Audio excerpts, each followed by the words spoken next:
लेकिन एक दिन एक होंगे। जब इन्हें टक्कर लगेगी ना तो जरूर एक होंगे।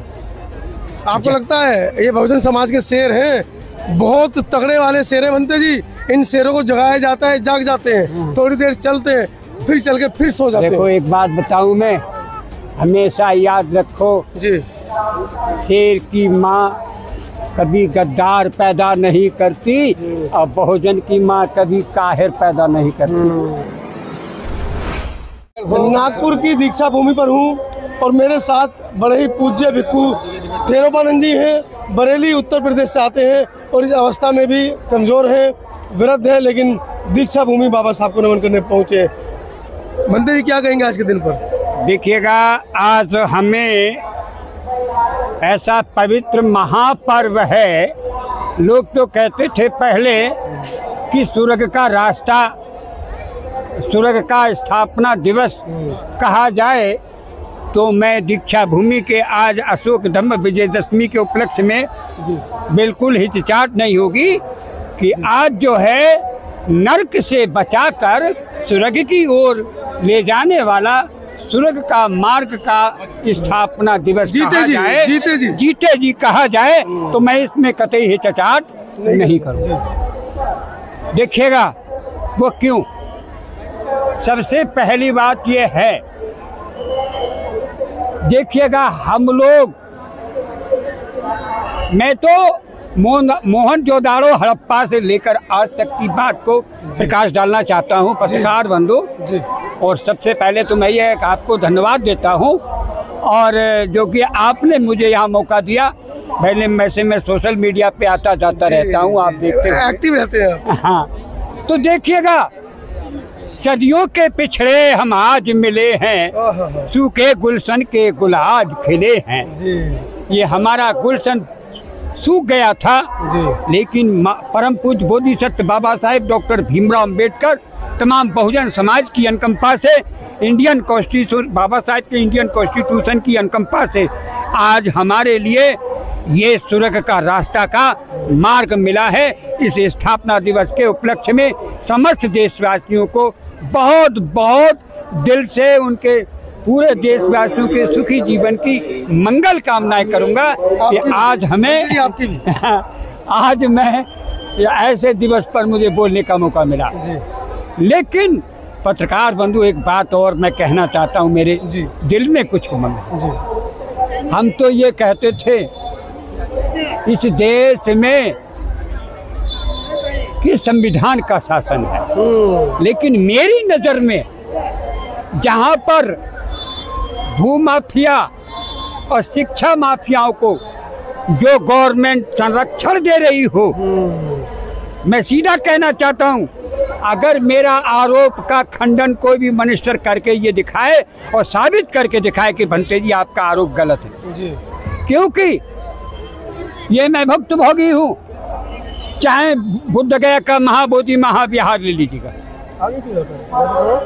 बुद्ध गया का महाबोधि महाविहार ले लीजिएगा, संपत्ति बौद्धों की, भूमि बौद्धों की, अधिकार उन भू माफियाओं का और धर्म माफियाओं का है, और उनका संरक्षण जो सरकार देती है।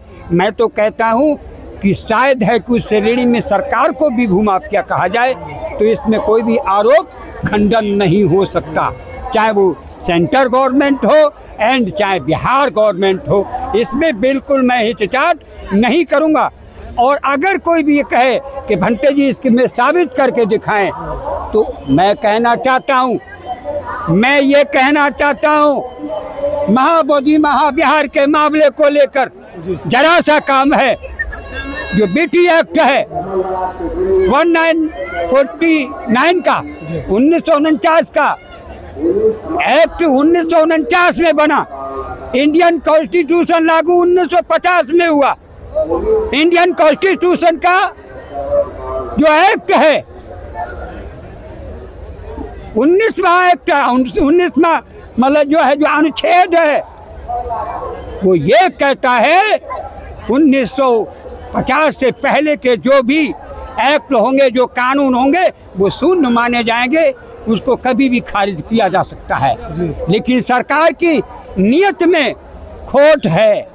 न सीरत बुरी होती है न सूरत बुरी होती है, बुरा वही होता है जिसकी नीयत बुरी होती है। पत्रकार बंधु, क्या कहा जाए, अगर ऐसी स्थिति में या धार्मिक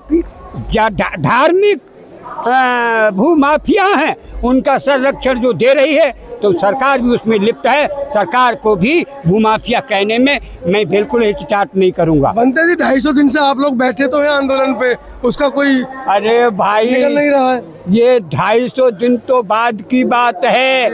मैं तो जो आज बैठे हैं उस कॉलेज का प्रोफेसर रहा हूँ। पत्रकार बंधु, मगध कॉलेज के। जी जी जी जी। अच्छा। अब सुन लीजिए कैसे मैं उस क्रांति का प्रोफेसर रहा हूँ, उस क्रांति का, महाबोधि महाविहार की क्रांति का। कैसे सताई के जमाने में 2001 में जो आपने सुना हो, काल चक्र मैदान में काल चक्र पूजा दलाई लामा करने आए थे, लाखों आदमी आए थे। उस पीरियड में 26 भिक्षुओं ने धरना प्रदर्शन किया था। क्यों? जेल भी गए बनते जी, जेल भी गया। जेल भी मैं गया जी। तो हम 31 दिन की जेल काटने वाले। उस समय सेंटर गवर्नमेंट नहीं पिघली तो आज तो ये मनुवादियों की गवर्नमेंट है, ये पिघल जाएगी क्या? तो मैं तो ये कहना चाहता हूँ, इसीलिए कहता हूँ कि centre government and Bihar government में जो बैठते हैं वो सब की सब भूमाफियों से को संरक्षण देने वाले हैं। इसीलिए मैं उनको धार्मिक माफिया कह दूं, भूमाफिया कह दूं तो मैं उसमें हिचकिचाहट नहीं। हल क्या है बनते जी? महाबोधि महाविहार वापिस कैसे आ सकता है, जबकि आप लोगों में खुद में इतनी फूट है, एक उधर भाग रहा है एक उधर भाग रहा है, आप लोग भी तो एक नहीं है ना भाई। कहने का मतलब एक ये है जी, कमी तो वही है, क्या कहा जाए। हमको अपनों ने लूटा, गैरों में कहाँ दम था, किश्ती वहाँ डूबी जहाँ पानी कम था। कमी तो हमारी है, कमी तो हमारी है। कल मैंने देख रहा था, सूरत नगर में देख रहा था, बड़े बड़े लंबे भाषण दे रहे थे। जिन्हें भंते जी की मैं बात कर रहा हूँ, जो भंते जी कह रहे थे, हर्ष बोधी मेरे साथ जेल में रहे जी। मेरे साथ हर्ष बोधी जेल में रहे हैं। तो कहने का मतलब एक ही है, जिसके न खिली बिवाई बोका जाने पीर पराई। तो बनते जेल में तो आप लोग इसलिए गए थे, आरोप था आपके ऊपर कि मिट्टी का तेल लेके आप आगजनी करने वाले थे। मेरा कहने का मतलब, अच्छा मिट्टी का तेल लेके आगजनी करने कर तो हम अपनी रहे थे, ऐसा आरोप हाँ कर तो हम अपनी रहे, लेकिन उसका कारण सरकार ने पूछा। ये पूछने सरकार क्यों नहीं आई कि क्यों आप आत्महत्या कर रहे हैं जी? आत्महत्या करने का कारण हमसे पूछा क्या सरकार ने? तो आपको बचाना चाह रहे थे इसलिए जेल में डाल दिया? नहीं, ऐसा कुछ नहीं है जी। मैं बताऊं बात के लिए, ये घड़ियाले आंसू हमने बहुत देखे हैं पत्रकार बंधु जी। क्योंकि कभी भी राजनीतिक लोग धर्म का, इंसान का, मानवता की रक्षा नहीं कर सकते। उन्हें वोट की लालसा रहती है, और वोट के लालसा करने वाला बड़े लंबे लंबे भाषण देगा लेकिन न्याय करने की भावना नहीं करेगा।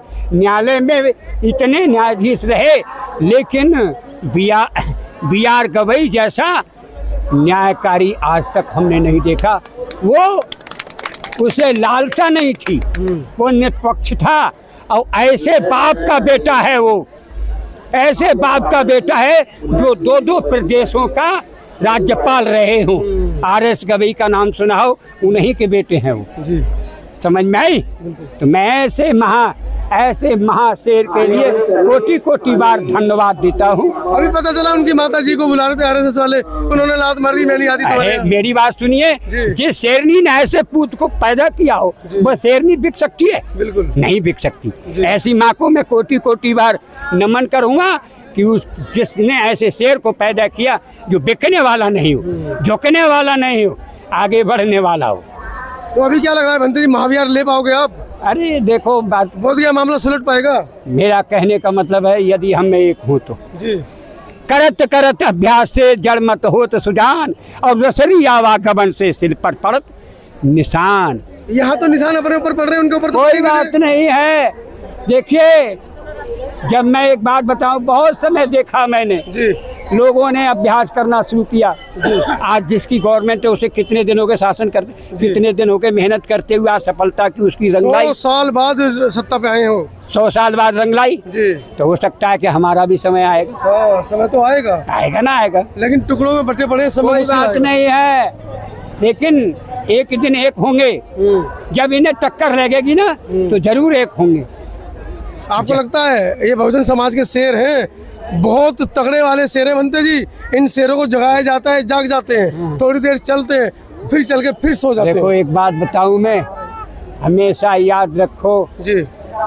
शेर की माँ कभी गद्दार पैदा नहीं करती और बहुजन की माँ कभी काहिर पैदा नहीं करती। हमेशा याद रखो, अगर इनमें से ही कुछ ऐसे निकलेंगे, इन्हीं में से निकलेंगे, ये मैं वायदा कर रहा हूँ, जी। इनमें से निकलेंगे और वो ही आगे बढ़ेंगे। तो आज के दिन पर क्या संदेश मैं देशवासियों ये को? संदेश देना चाहता हूँ, जितने भारत के लोग यहाँ पर आए हैं, यहाँ से सौगंध लेके जाएं, सौगंध लेके जाएं। खाली मेला तमाशा देखने से लाभ नहीं होगा, खाली बिस्कुट खाने से, फ्री का खाना खाने से लाभ नहीं होगा। यहाँ पर आए हैं तो कम से कम बाबा साहेब की 22 प्रतिज्ञाओं का पालन करें, संस्कारित बुद्धिस्ट बनने का। चलिए, बनते जी से बड़े कड़वे सवाल हमने लिए हैं और बनते जी ने भी बड़ी आलोचना कड़े शब्दों में की है। हालांकि बीच बीच में उन्होंने भी सील का भंग किया है, कुछ अब शब्द उनके मुंह से भी निकले हैं, लेकिन मनुष्य प्रवृत्ति है, जब गुस्सा आता है तो आदमी शांत नहीं रह पाता है। पूरी वीडियो के बारे में आपकी क्या राय है कमेंट सेक्शन में ज़रूर लिखिएगा। धन्यवाद।